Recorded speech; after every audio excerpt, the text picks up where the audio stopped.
Fala, meus queridos e minhas queridas! Nas duas últimas aulas, nós falamos bastante sobre os vilões da nossa atenção. Essa aula aqui vai te dar uma estratégia muito efetiva de contornar as interrupções constantes e fazer blocos de tempo de atenção focada.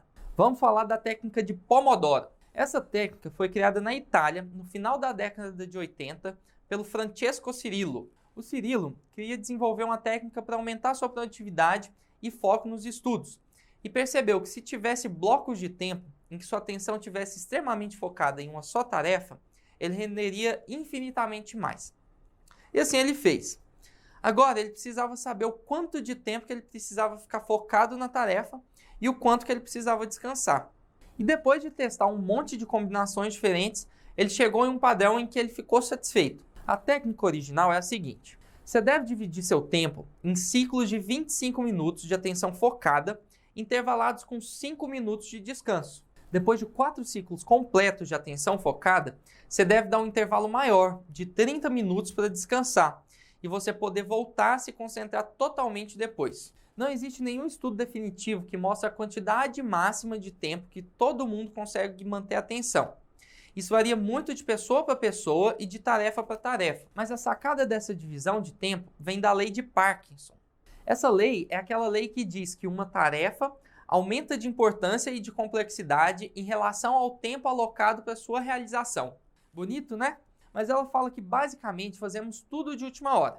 E para aproveitar esse bug do nosso cérebro, nós colocamos referenciais de término de tarefas menores, de 25 minutos. É a mágica do prazo apertado.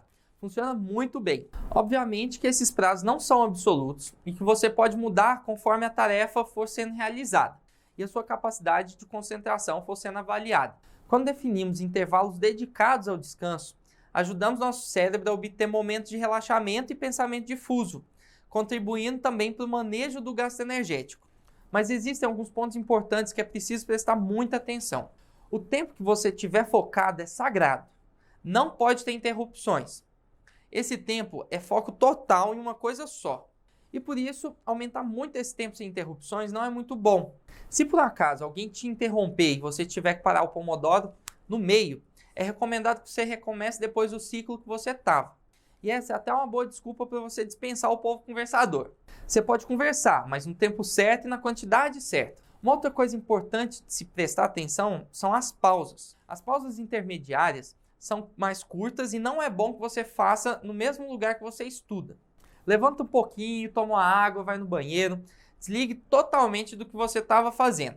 Ligue o seu modo difuso de pensamento, mas toma muito cuidado com as redes sociais. Nesses intervalos menores, as redes sociais ou as ligações telefônicas são perigosas, porque geralmente a gente gasta mais de 5 minutos nessas atividades. Aí vai bagunçar todo o cronograma de estudos.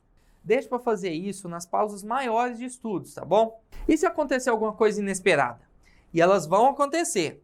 Você tem que avaliar se aquilo ali é urgente e precisa ser feito naquele mesmo momento. Se for urgente, aí não tem jeito. Você tem que pausar o Pomodoro e depois recomeça o ciclo do zero. Se não for, você anota naquela folhinha de distrações. Lembra da folhinha de distrações da última aula? Aí depois, nos seus intervalos ou quando você não estiver fazendo Pomodoro, você resolve isso. E como que eu vou saber mensurar os objetivos que eu vou estabelecer para cada ciclo? Bom, isso é assunto para uma próxima aula. Mas eu já te antecipo que os objetivos que ocupem mais de 5 pomodoros têm que ser reavaliados e subdivididos. Objetivos muito longos e demorados são ruins de acionar o gatilho do prazo apertado. Gente, selecionar uma coisa específica e detalhada para ser feita por um tempo delimitado com tempo de descanso intervalado não tem como dar errado. É produtividade na certa. E para ajudar você a implantar o Pomodoro na sua vida, eu vou deixar na descrição dessa aula um monte de sugestões de softwares e aplicativos pagos e gratuitos para o seu computador e para o seu celular. Pode ser Android ou iPhone. Tem até vídeos no YouTube que fazem a contagem do tempo e apitam quando deu o tempo de foco e de descanso. Eu gosto de usar o Forest, que eu falei na última aula, porque me dá as arvorezinhas. Mas você pode usar qualquer coisa. Não tem como arrumar desculpas. É só mandar ver e aplicar essa técnica muito poderosa para você ver o quão mais produtivo você vai ficar. Ah, eu vou deixar também na descrição da aula o e-book original do Francesco Cirillo. Nele, ele descreve essa técnica na íntegra. Para quem é bom no inglês, vale a pena a leitura. Bom, na próxima aula eu vou te ajudar a elencar suas prioridades para montar sua agenda de estudos. Um abraço e até a próxima aula.